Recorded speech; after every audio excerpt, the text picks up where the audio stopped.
Indeks kita itu kan umumnya ya, naik itu kan terutama karena for big banks ya, atau Telkom, atau Astra gitu kan sama-sama yang big caps. Tapi rupanya tahun ini tidak terjadi gitu. Jadi kenaikan indeks ini sebetulnya lebih tinggi dibandingkan LQ45 kan.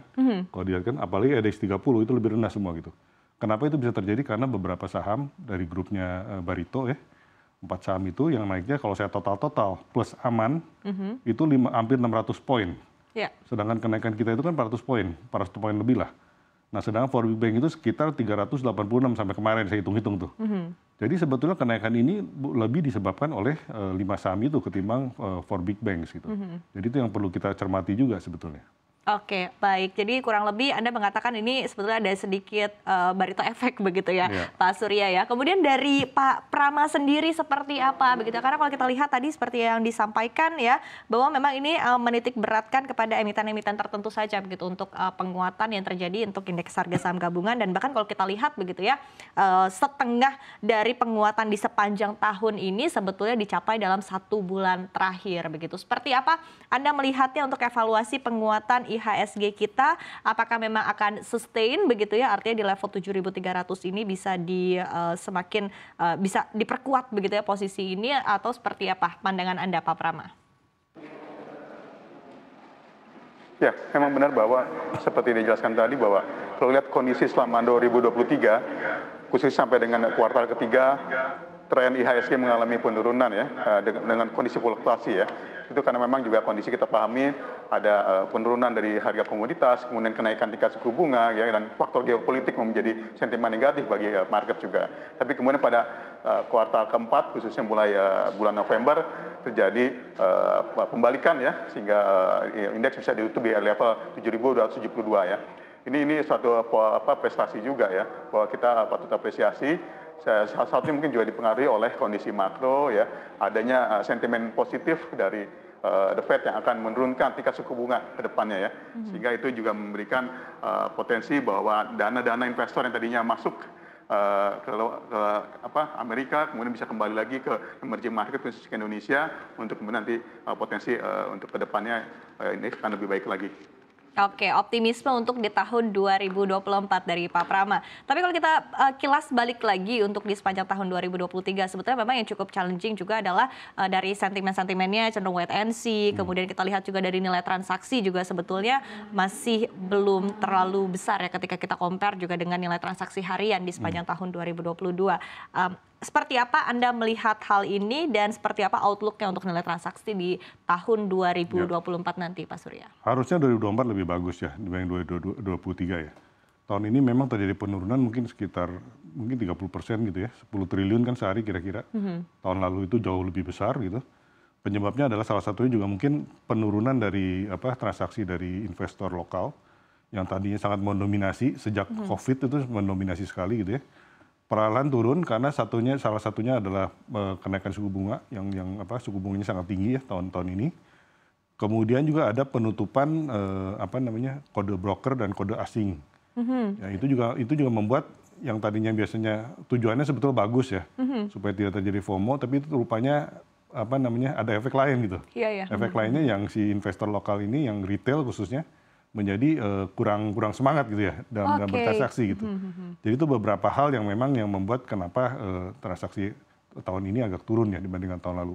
Oke, artinya tadi ada sedikit pengaruh begitu ya dari regulasi-regulasi diterapkan begitu, tidak semata-mata karena sentimen wait and see menurut Anda berarti Pak Surya? Ya, sebetulnya wait and see itu kan karena adanya Pilpres misalnya tahun depan kan.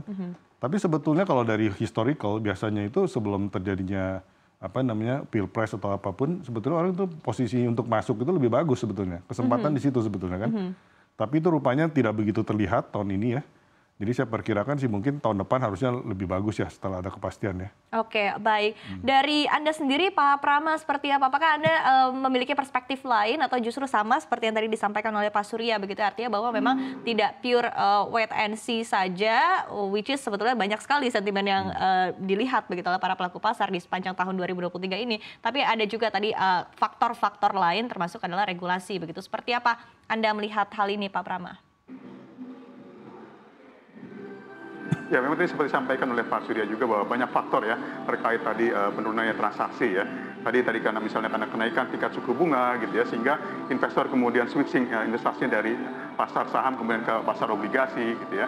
Kemudian juga melihat tren pergerakan yang saham yang masih belum terlalu menarik buat mereka sehingga mereka masih menunggu.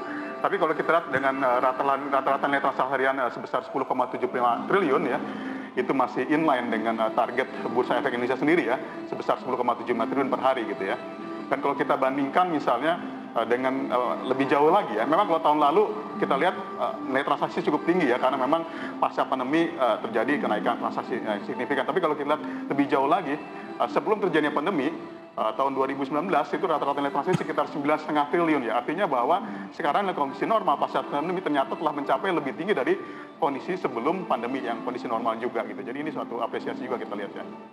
Oke, baik. Nah, tapi kalau kita lihat sebetulnya di tahun 2023 ini bisa kita katakan juga sebetulnya sebagai tahun pemulihan begitu, sehingga normalisasi juga sudah mulai terlihat kembali. Seperti misalnya kalau kita throwback 2021, 2022, investor ini juga kebanyakan investor retail angkatan corona begitu ya. Kemudian di tahun 2023 melihat pasar lebih menantang lagi, sudah mulai tersisir kembali begitu ya untuk investor-investor angkatan corona ini sendiri. Seperti apa Anda melihatnya Pak Surya berkaitan dengan tren ini, dan di satu sisi seperti apa Anda juga melihatnya untuk dari sisi mungkin demografi investor ya untuk sepanjang tahun 2024?